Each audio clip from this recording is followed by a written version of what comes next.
Hello, this is Every Man an Enemy by W. Howard Baker. I'm using a slightly different setup, no text, a different microphone cover at least. Let's give it a try. Chapter 6, Every Man an Enemy. The man with the 7 o'clock face lay on a rumpled, crumpled bed in Bermondsey and looked at the future. Whichever way he looked at it, he found it fat and comfortable and comforting. He liked what he saw. Of course, his claim to be the author of 6 Pillows to Midnight was by no means established, but it would be. He had no doubt of that. And when it was established, his claim to the advance royalties, which had so far accrued on the book, would be established too. He found considerable pleasure in contemplating the prospect. He had read articles in the Daily Post very carefully. He knew to within £100 either way the amount of money which was due to him. He savoured what he knew. His curiously dead eyes flickered as they ranged the room and finally fixed on the battered old standard machine on the table in front of the window. With so much money he need never touch that typewriter or any other ever again. He did not enjoy writing. He never had. For him it was very hard work. He was no literary Stakhanovite, capable of turning out 10,000 words of passable prose between 5 in the morning and breakfast. For one thing, ideas planted themselves in his mind very slowly. They took a long time to germinate. For another, he was intensely self-critical, could spend a whole hour just honing a sentence, or a morning in paring one paragraph down to the bone. Every word counted with him. It was the way he was made, and he was too old to change. He was a creator of images, a master of moods. He wrote for the telling effect he would have on his readers, but he didn't enjoy it. Why go on then? Why persist in subjecting himself to the very real agony of artistic creation day after day after day? The simple answer was this: he had to live. And as a writer, he'd always managed to earn a little more money than he would have done as a Commonwealth Garden wage slave. He had rarely done his hard day's work for nothing at all. Only infrequently had he had what one might call an outright rejection. In his chosen field, he could be considered to have enjoyed a modest success. True, his name rang no bells in the Hall of Fame. He'd always used pseudonyms. And true, again, as a writer, he'd never come within a mile of making his fortune. At least not until now. 6 Pillows to Midnight would, he was sure, alter all that. And what would he do with the money from 6 Pillows to Midnight when he'd got it? He stretched luxuriously as his thoughts wandered. There were so many things he wanted to do. First he'd have a holiday, the first real holiday that he'd had in years. And what then? Then he thought he'd go straight to Tangier. He had friends out there, friends with businesses of their own. True, the businesses weren't orthodox ones, but they did make money. A lot of money. To be fine and exact about it, that was just what they made. And with the thousands that he'd get from Innis, he could buy himself into that game himself. He could make money too. Buy himself a printing press, inks, and the proper paper, hire an engraver, and he was in business. He could make millions of dollars, pounds, and escudos with the best of them then. And whilst he was doing it, Tangier was the place to live. Tangier, warmth, sunshine, drinks on a terrace overlooking the harbour, all the things that he craved for. The soft laughter of lovely, willing women. The man with the 7 o'clock face even managed to get a sparkle into his flat, dead eyes as his thoughts ran free. Just let him fasten his fingers on all that lovely gelt, and he could have the time of his life in Tangier right enough. Abruptly, his thoughts stopped short. There were the other claimants to the money to be considered. He didn't really think that any one of them would turn out to be a serious obstacle to the fulfillment of all his plans, but all of the other claimants had to be considered, just the same. They were all imposters, obviously. He knew it, and they knew it. But just suppose that Innis was deluded enough to think that one of them was genuine. Just suppose that Innis decided to give one of them the money. It couldn't happen. he told himself uneasily. He was worrying about nothing. It couldn't happen. But what would he do if it did? He tried to think then of what he would do. His had not been an easy life, and consequently his wits were razor sharp. He bent those wits now to decide what he would do if one of the other claimants were to be awarded the money that he'd come to think of as his alone. He'd do something, that was for sure, and something drastic. But to decide exactly what he would do, he pictured the other claimants in his mind, one by one. He'd met them all in Innes's office. The agent had had them all in there together, probably thinking that if he let them shout at each other for long enough, he must arrive at the truth. But of course he hadn't. They'd been too slippery for him. The other claimants were twisters all. Twisters, the whole boiling of them. There was Prout, a long, thin, pigeon-chested dreamer. There was Jimmy Mackintosh, and the man with the 7 o'clock face knew his type, ex-army officer. Quote, Mackintosh, "The findings of the court-martial were bloody outrageous." He seemed to think the world owed him a living. Then there was Lavinia Webb, bottle-blonde and haggard, and a journalist of sorts. And there was Asbury, Herbert Asbury, a round puffball of a man. What would he do, the man with the 7 o'clock face asked himself, if any one of these got his money? What would he do if, for example, Herbert Asbury got it? What would he do? What indeed? Herbert Asbury was saying, "When I get the money, Millie, we're going to have fun together." His voice was low and throaty. "We're really going to have fun." He tried to come to grips with her, but she eluded him. He was always trying to paw her. She sat down on one of the easy chairs in the room, not saying anything, just regarding him calculatingly out of hard, china blue eyes. "Don't look at me like that," he said pleadingly. Still, she didn't answer. "Don't look at me like that. I know I've said it before. I know I've promised you things before, but this time it's going to be different." Asbury tried to get close to her. He tried to make it impossible for her to get up from the chair. All the time he'd been talking, he'd also been moving. Now he tried to pin her down in the chair, but she was too quick and too agile for him, and he wasn't quick or agile enough. His glasses fell off, and she doubled back across the room, and short-sightedly, he had to grope for them. He snorted, "This is ridiculous." She looked at him scornfully. Who was making it ridiculous, him or her? That fat puffball of a man, she thought. I don't know why I bother with him and his promises. He saw something of what she was thinking in her eyes. He said quickly, "It's going to be different this time, Millie, I promise. I will get the money. I will give you everything that you want." He sounded sincere. He was sincere. The trouble was that he promised her everything times without number. And what had she got? Still, she thought about it. Her reason told her that she had no more justification for believing him now than she had had on previous occasions. Less, in fact. Her intelligence told her that he was only talking this way in the hope that she would relent and speak to him and let him come near her.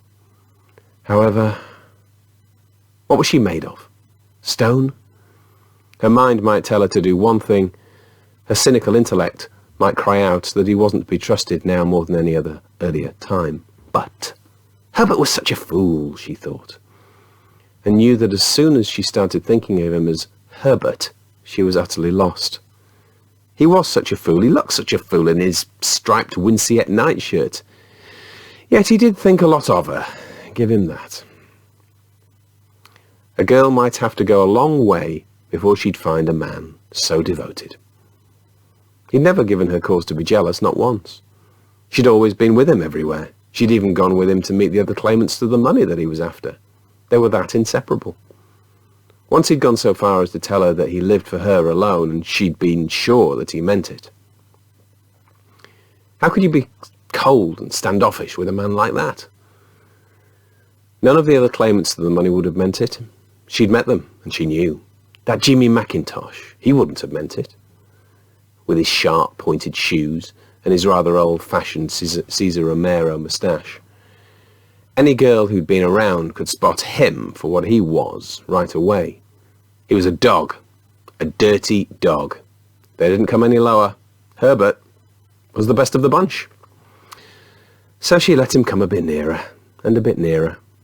And when he gathered her into his arms and began to pet her, she didn't object. Later, she let him take her to bed. Later still, she rolled onto her side and stretched languorously like a cat. She thought, the only one of the claimants that I was really worried about was that Lavinia Webb. When I knew there was a woman amongst them, I expected trouble. She could have been small and smooth and sleek-limbed like me. Herbert might have liked her better than me. She looked at him lying there, fast asleep now, beside her, contented. She could give him all that he wanted. Lavinia? She made a small, quiet, laughing sound in the back of her throat. Lavinia was a raddled old hay bag. Come to think of it, that's exactly what her hair was like, hay, and just about as manageable. Fancy thinking that Herbert would want to pet that. Her thoughts were cruel and catty. She enjoyed being catty. After thinking of Lavinia, she thought of fish heads and saucers of creamy milk, and of everything money could buy. Millie was a cat, a Seal Point Siamese, and proud of it after all. Someone is talking about me, Lavinia Webb cried. Which of you is it? Own up. Her ears were burning. In the saloon bar of the Cock Tavern on Fleet Street, tired newsmen looked at each other through weary, slightly bloodshot eyes. Lavinia had got a skinful again. Which of you is it? She cried, thrusting her way into the midst of one group of vaguely remembered faces after another, her voice shrill with enforced gaiety, her breath a strange mixture of peppermint and eau de cologne. Who's talking about me? Cried Lavinia Webb. Nobody answered. Nobody ever answered Lavinia. Give her an inch, and she'd take an L. She was well known around here. The hubbub in the bar had dropped momentarily, and now it rose again. Unaccountably, Lavinia began a sob. Immediately around her there lay an awkward, constructed pool of awareness. These men had encountered Lavinia's salt tears before. When she'd had a skinful, she was always like this. There was nothing at all that you could do. Nobody cares, Lavinia moaned. Masculine feet shifted heavily, uncomfortably. Tired eyes sought tired wristwatches. Wives will be surprised to have husbands home relatively early tonight. Nobody cares. Nobody had cared about Lavinia Webb in a long, long time. Nobody had cared since Lavinia Webb herself had stopped caring. Since the day she had exchanged the humdrum homespun of friendship for the bright and brittle bauble of success. She'd come into the street a nice girl. They were all nice when they first reached the street. It was only later that some of them became ruthlessly ambitious and wanted success for its own sake. She had been one of these. She had seen success as a thing to be desired above all else. She'd been dazzled by it. She'd seen it as a thing to lie and cheat for, a thing to sell friendships for, a thing for which she was even willing to sell herself. She had climbed high, far and fast in the newspaper world, that linotype, newsprint jungle which stands over the underground sewer they call the River Fleet, and the rungs of her ladder had been broken promises, discarded friendships, and cigarettes ground out abruptly in darkened hotel rooms. She had been something to look at then, something to draw a sharp, swift breath about. Nothing had been sacred to her in her quest for the brilliant bauble. She would sacrifice anything or anyone in the battle to reach her objective. She had stormed success and captured it ruthlessly. She had gone all out to seize it with savage, driving determination. No one else had been surprised to see that success fracture all too quickly in her hands. She had made so many enemies on the way up, sharpened so many long, thin knives for unsuspecting backs, that this remained a habit with her after she had arrived. She did not reign long. No one really liked her. She had no real friends. She began to slip just a little, and others, quite as ruthless as she, had helped her on her way down. She had become a rung in someone else's ladder.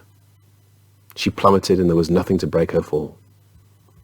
After that, she lost interest in almost everything. Everything except the haunting memory of the success she had briefly enjoyed in the past. This, and the prospect of making a comeback in the future. She could talk of nothing else, think of nothing else. Her hair grew long and lank like wet straw. Her once excellent body grew slack. She didn't care.